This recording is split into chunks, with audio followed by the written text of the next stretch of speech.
बात करते हैं एक महत्वपूर्ण खबर की, और खबर यह है कि 7 एग्री कमोडिटीज पर जो रोक लगाई गई थी वो रोक की समय सीमा अब 31 जनवरी 2025 तक के लिए बढ़ा दी गई है। 20 जनवरी 2024 यानी कल इसकी समय सीमा, रोक की समय सीमा खत्म हो रही थी। उससे पहले सेबी का एक ऑर्डर आया, एक सर्कुलर आया, और जिसमें यह कहा गया कि अब इसको बढ़ाकर 31 जनवरी 2025 कर दिया गया है। इंडस्ट्री लगातार इस कोशिश में थी कि अब ये बैन एक्सटेंड ना हो और इसको दोबारा शुरू किया जाए, लेकिन फिलहाल इसको, हालांकि इस बार जो बढ़ाया गया है वो 1 महीने 10 दिन के लिए ही, तो इससे भी उम्मीद बंदी है कि क्या जनवरी के बाद ये रोक हट जाएगी। इस पर बात करने के लिए हमारे साथ संदीप बजोरिया साहब हैं, CEO हैं सनबिन ग्रुप के। संदीप जी, बहुत स्वागत है आपका। इंडस्ट्री और किसान आपसे पूछ रहे हैं, क्या हुआ तेरा वायदा?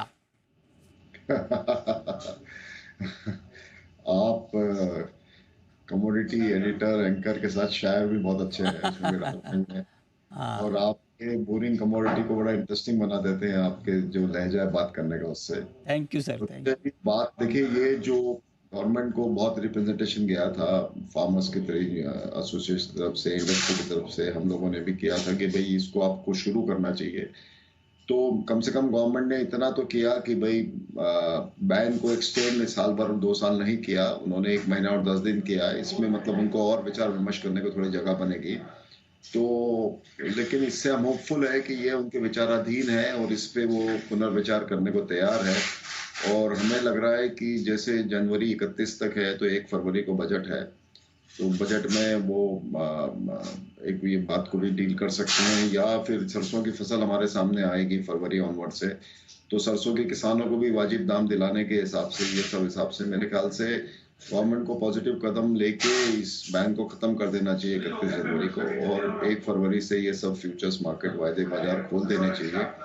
बिकॉज ये इतनी समय की जरूरत है कि इसमें जितना हम डिले कर रहे हैं उतना हम, मेरे ख्याल से ट्रेड इंडस्ट्री, इंपोर्टर एक्सपोर्टर के साथ में किसानों के साथ भी थोड़ी ज्यादती हो रही है।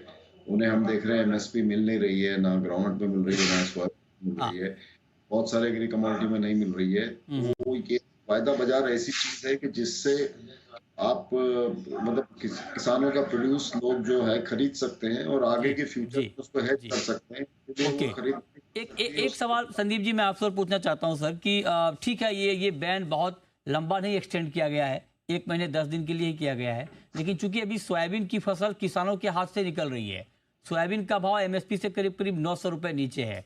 आपको नहीं लगता है कि ये 1 सवा महीने के डिले से भी फार्मर को बड़ा नुकसान हो जाएगा? अगर फ्यूचर आ जाता तो एक सेंटिमेंटल बूस्ट मिलता मार्केट को, थोड़े से दाम अगर बढ़ते इस खबर की वजह से, तो किसानों का भला होता। नहीं, आप सही कह रहे हैं। ये बात, ये तो मेरे ख्याल से तो खुद को अभी इमीडिएट ओपन कर देना चाहिए था।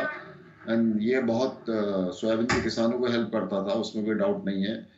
और बाद में हम जब जनवरी में करेंगे तो सोयाबीन के किसानों की 60-70% फसल निकल चुकी होगी, लेकिन सरसों के किसानों की फसल रहेगी।